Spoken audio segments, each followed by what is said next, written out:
Hey everybody, I want to talk about beauty products. Think basically only of shampoo.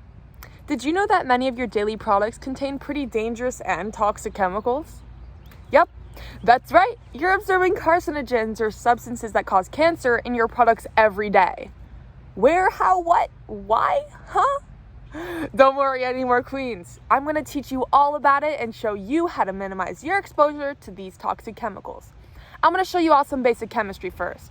Ooh, let's get into this, baby. Okay, so you might know that your skin produces sebum, a greasy substance to coat and protect your hair and your hair follicle. Sebum is a hydrophobic semi-fluid secreted by sebaceous glands in the skin and is made mostly of fatty acids, ester waxes, and squalene. Sebum coats the cuticle or the outer keratin coat of each hair strand, giving it a healthy sheen. But with time, sebum will accumulate and make your hair look dirty and greasy, as well as attract particles like dust and pollen. You can rinse away salt and skin flakes, but oils and sebum are untouched by water, no matter how much you use. Why is that the case, you may ask? Okay, so as Andrew Plotch suggests, let's assume the shampoo contains surfactants and conditioner. So in the formula, the surfactants are ionic or negatively charged, and the conditioner molecules are cationic or positively charged.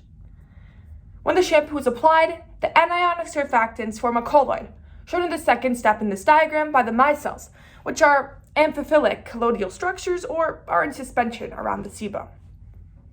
Then the surfactants carry the dirt and the grease molecules out of the hair, with the hydrophobic end of the surfactants attaching itself with the sebum, and the hydrophilic end giving the molecules the ability to be easily washed away with water. After this, the surfactant concentration is diluted, causing the conditioner matrix to lose its stability and release conditioner molecules. As Andrew Plotch also says, since the surface of the hair has been negatively charged by the surfactants, the cationic conditioner molecules are attracted to the hair and provide a coating. This smooths out any roughness caused by the surfactant molecules. To prevent the two from coming together and depositing out of the solution, the conditioner molecules form a crystalline matrix around themselves. Yay! You know how shampoo works now. Okay, so now that you know a little bit about how shampoos work, I want to zoom into the whole preservative section of them. Let's focus on dimethylamhydantoin and formaldehyde releasers. So what is dimethylamhydantoin? As painful as it is, let's take it back to November 2020, a time without vaccines, music, and singing at Groton. The black Under Armour masks were not banned, and the whole shebang, you know. A class action lawsuit, which is still active, by the way, against Unilever, the parent brand of lots of beauty companies, for two specific shampoos, the Tresemme Keratin Hair Smoothing Shampoo and the Tresemme Keratin Smooth Color Shampoo, was underway. Consumers were reporting hair loss and other problems from the shampoos. Now let's turn to Grace Travis, a senior prefect in my dorm who uses the Tresemme Keratin Hair Smoothing Shampoo. Here's my shampoo that I use. Believe it or not, Grace Travis was actually completely unknowing about the class action lawsuit and did not know that dimethylamhydantoin is contained in her daily shampoo.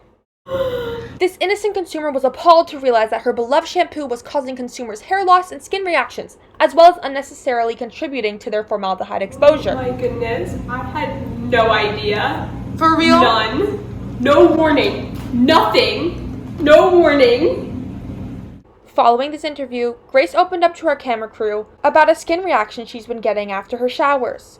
So far, the cause has not been found, but now she has a suspicion of what it might be. Dimethylamhydantoin, used as a preservative in the shampoos, is a specific formaldehyde releaser, which means it releases trace amounts of formaldehyde, slowly decomposing over the shelf life of a product to form molecules of formaldehyde, a known human carcinogen. However, formaldehyde is carcinogenic when its fumes are inhaled, so companies don't really pour pure formaldehyde into their products. So, to get around this, they use the formaldehyde releasers. According to the Federal Food and Drug Administration, the FDA, nearly 1 in 5 cosmetics products contain a substance that generates formaldehyde. It's kind of a lot, I know. These chemicals are used to keep our products safe for our use and ensure our products don't turn a funky color, smell, grow mold, or bacteria, or any of that kind of jazz. Luckily, the formaldehyde releaser found in the Tresemme Keratin Hair Smoothing Shampoo and Tresemme Keratin Smooth Color Shampoo, dimethylamhydantoin, is one of the least sensitizing formaldehyde releasers. Well, what is formaldehyde anyway? Formaldehyde, or methanol, is a colorless gas with a characteristic pungent odor. I smelled it when I get my keratin done in my hair. It's really stanky. Formalin is a 37 to 40% aqueous solution of formaldehyde, to which 10 to 15% methyl alcohol has been added to inhibit polymerization. This is a simple aldehyde, or any class of organic compounds in which a carbon atom shares a double bond with an oxygen atom, a single bond with a hydrogen atom, and a single bond with another atom or group of atoms, designated R in general chemical formulas and structure diagrams. The double bond between the carbon and oxygen is characteristic of all aldehydes and is known as the carbonyl group. Aldehydes are typically derived from alcohols by dehydrogenation, removal of hydrogen, from which process came the name aldehyde. They can be formed by breaking, converting, and oxidizing ingested aspartame, an artificial sweetener. In formaldehyde, the simplest aldehyde, the carbonyl group is bonded by 2 hydrogen atoms, but in all other aldehydes, the carbonyl group is bonded to 1 hydrogen and 1 carbon group, as mentioned previously. In condensed structural formulas, the carbonyl group of an aldehyde is commonly represented as CHO. Using this convention, the formula of formaldehyde is HCHO. These chemicals are present in many natural things, including certain foods like coffee and maple syrup and smoked ham, as well as in the environment. Formaldehyde has so many uses, so estimating one's exposure to the known carcinogen is very difficult because of its many uses. And it's incorporated into so many different products and reactants in many chemical processes, including formaldehyde releasers, polymerized plastics, metalworking fluids, medicaments, fabrics, cosmetics, and detergents. But what's so bad about formaldehyde, you might ask? Well, once again, formaldehyde is carcinogenic, and products containing it are sometimes known to cause skin reactions, like the Tresemme Keratin Hair Smoothing Shampoo and the Tresemme Keratin Smooth Color Shampoo mentioned earlier. Despite the FDA not restricting the amount of formaldehyde that can be present in cosmetics sold in the US, the American Personal Care Industry's Ingredient Safety Panel, the Cosmetic Ingredient Review, has issued voluntary guidelines, which ban over 0.2% formaldehyde in personal care products. Once again, they are only voluntary, so they're not mandatory. Ugh, I look creepy in that.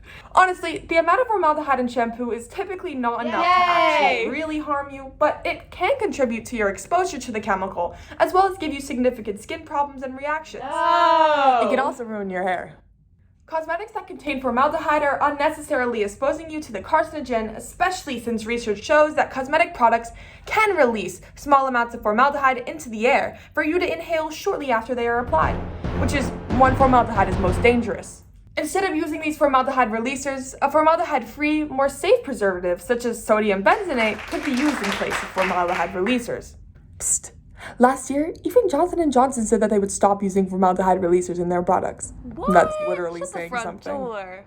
So what should you guys do to avoid formaldehyde in your shampoos? Well, obviously, avoid our friend GM hydantoin. Here are a few other names to avoid.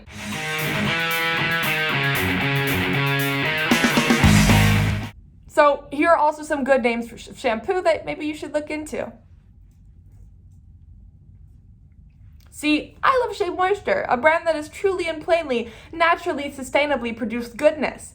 They preach safe and uncompromising beauty and promise their formulas are without formaldehyde and other ingredients you may know, like parabens, phthalates, mineral oil, and petroleum.